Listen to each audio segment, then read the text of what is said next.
What's going on, YouTube? Welcome back to another video.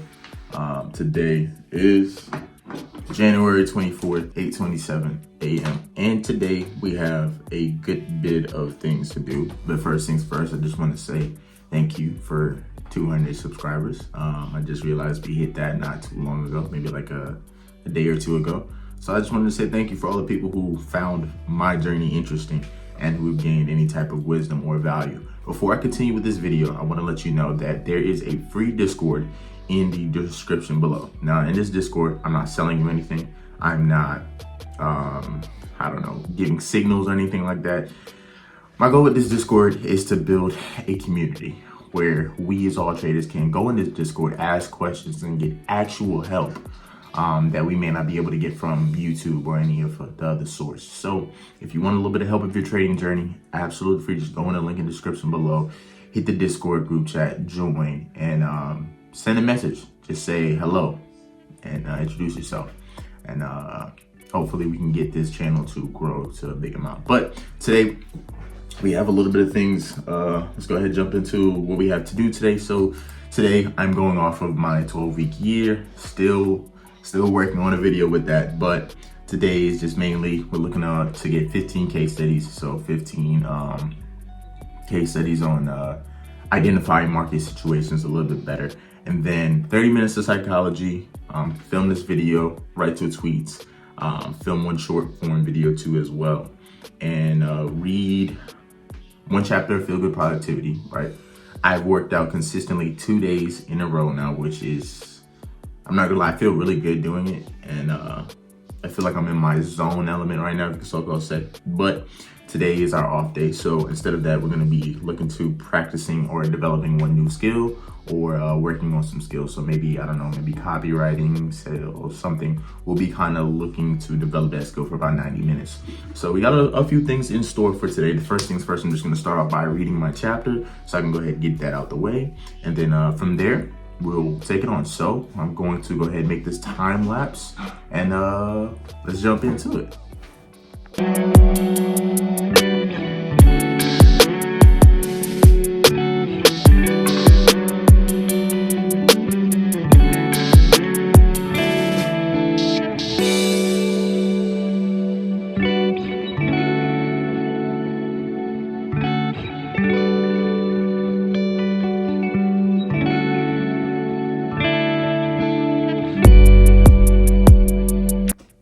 So just got done with the reading session. What I basically really learned was just how fear causes us to procrastinate. So there's a part in our brain called the amygdala. Pretty sure you guys have heard of it a lot.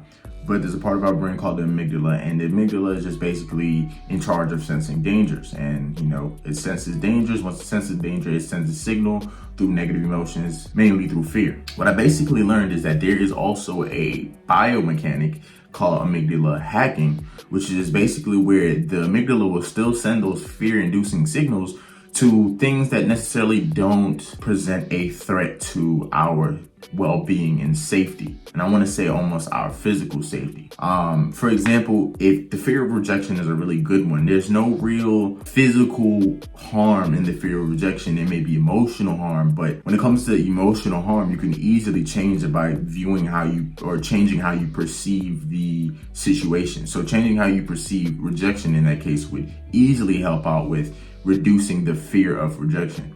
But it's kind of going over how fear really was another main factor of procrastination. And if you find yourself procrastinating on something, it's usually because you don't have clarity on the subject, or 2, you fear a certain outcome from happening, or 3, it just takes a lot of effort to get started.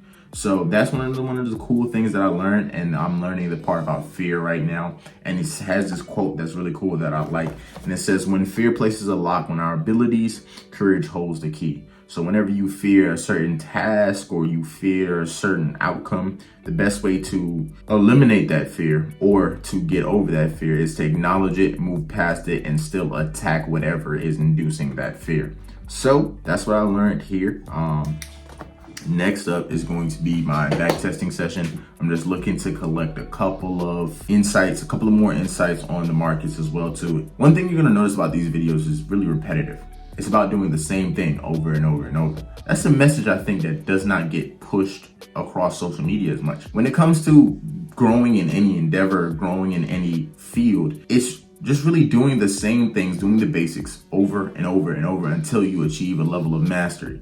And then you can experiment with new things. But as you're gonna see from these videos, you're gonna see that I'm mainly doing the same thing every day. Backtesting, watching psychology videos, to the point where I feel okay and comfortable with trading a funding challenge again. That's what I'm going to be doing, until I figure out everything I need to know from my trading plan, mainly till I figure out how to master situational analysis. But that's enough talking for me. It's time for me to go ahead and get started with this long due backtesting session. So let's jump into it.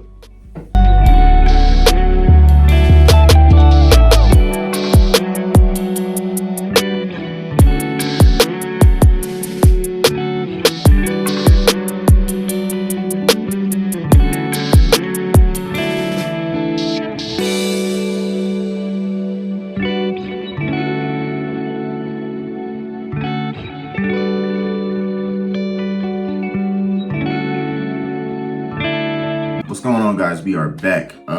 So I just got done with the backtesting session. Went pretty well. I'm really working on trading with intuition, and I have to say this is by far the best backtesting performance I've ever gotten in ever. So I definitely want to run a couple of more tests before I actually start transitioning it over to live accounts. I think honestly I want to trade exactly how I'm trading here into live accounts in the prop firms. So I'm just gonna try my best to, I don't want to say systemize it, because really I'm just basically trading off what I think's gonna happen. But I do say that me just trading off intuition, or not having no keen rules or anything like that, just trading what I see, has been by far the best trading performance I've ever had. I'm not worried about risk to reward ratio, not really too worried about win rate. I'm just looking, identifying, seeing what's going on, what's the situation with the market? Is it trending? Is it ranging? And if it's ranging, is it confused ranging? If it's trending, is it trending with pullbacks, or is it trending in one direction?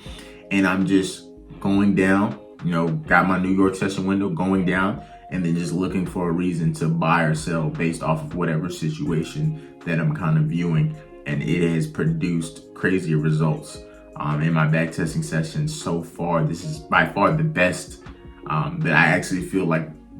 But if I can duplicate this intuitive trading style to any prop firm, it would be really great. But that's enough talking for me. I'm gonna go ahead, try and make some breakfast now, and take a little break. All right, so we go ahead. We got a nice little breakfast right here. Got some eggs, toast, and then can't forget to top it up with the orange juice.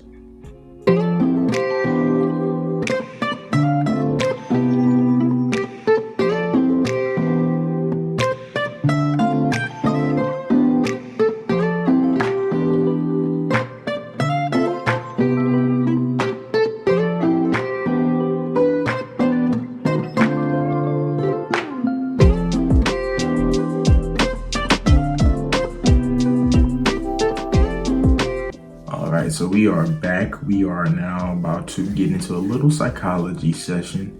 And then after that, I'm gonna spend about 90 minutes focusing on a new skill. Haven't really figured out what skill I wanna focus on yet. So I guess I'll figure that out in due time. But let's go ahead and jump into it.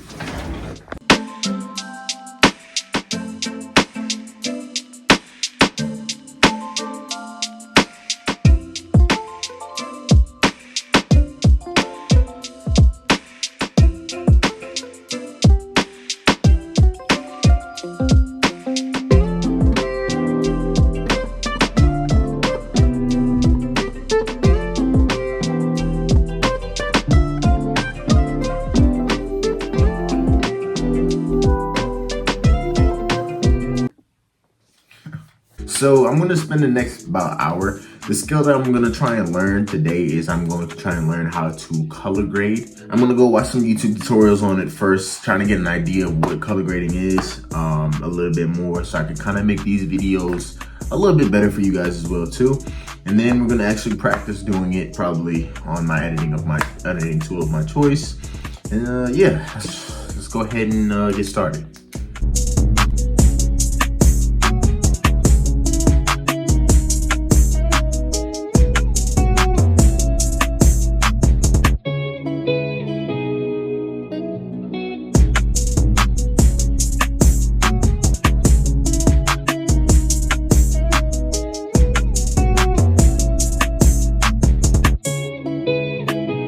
Alright guys, so that's it for the day. If you enjoyed, please make sure to leave a like and also subscribe if you're new. And until next time.